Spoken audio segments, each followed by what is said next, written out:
Porém, em um país tão polarizado como o Brasil, com uma agenda tão odiosa, nós vimos agora o que é a minha eleição para a presidência da Comissão da Mulher. Abriu-se um esgoto, o ódio perdeu o pudor, é ódio de maneira descarada, mostrando que o Brasil ainda nutre profundamente um ódio à diversidade, um ódio às pessoas trans. Nós não podemos ser levianos diante disso. Temos que tratar esta matéria com responsabilidade, estas pautas com responsabilidade, mas em determinados momentos, alguns recuos estratégicos são importantes porque, volto a dizer, se nós não dermos recuo estratégico para garantirmos um governo democrático que respeite a nossa agenda, que tenha uma pasta dentro dos seus ministérios que nos proteja, o que nos espera é a vala, é a morte, é o silenciamento completo das nossas agendas. Agora, por favor. Deputada, queria retomar esse tema do enfrentamento à violência, porque não é de hoje que você, assim como toda a população trans, recebe ataques odiosos nas redes sociais. Em vários casos, você tem buscado órgãos responsáveis para encaminhar essas ameaças.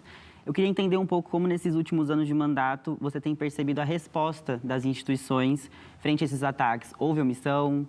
Houve melhora? Como é que você tem percebido essa resposta, esse enfrentamento à violência aos seus ataques, aos ataques que há omissão e há até, eu acho, muitas vezes, um certo desprezo a uma determinação feita pelo Supremo Tribunal Federal, né? Era importante que o Supremo Tribunal Federal não permitisse que alguns órgãos do judiciário debochassem da sua decisão. Porque quando nós acionamos o judiciário, nós esperamos que se faça cumprir aquilo que foi determinado pela Suprema Corte, quando equiparou a transfobia, a LGBTfobia ao crime de racismo. E quando nós chegamos aos tribunais, na maior parte das vezes, o que nós vemos são arquivamentos de processos, o que nós vemos são dizer que ali não houve dolo, que não houve uma intenção de agredir a vítima. Então, assim, nós ainda estamos diante de uma dificuldade de poder fazer valer os nossos próprios direitos, porque nós conquistamos o direito e agora nós precisamos brigar por eles. Nós precisamos brigar pelo direito de exercer o direito, porque há uma determinação.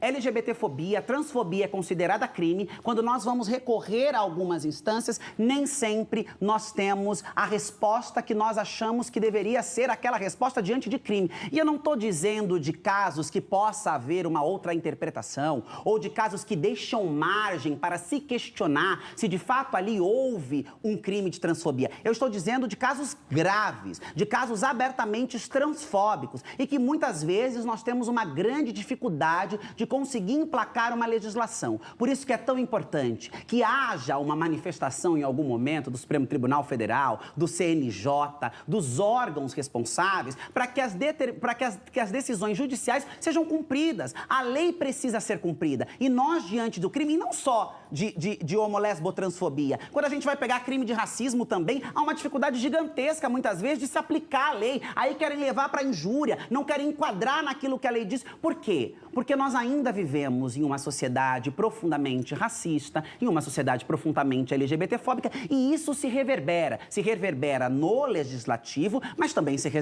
reverbera nos tribunais. Agora, Clarice. deputada, a senhora vai concordar que a gente vive num momento em que o discurso de ódio dá voto. E dá voto para os dois lados.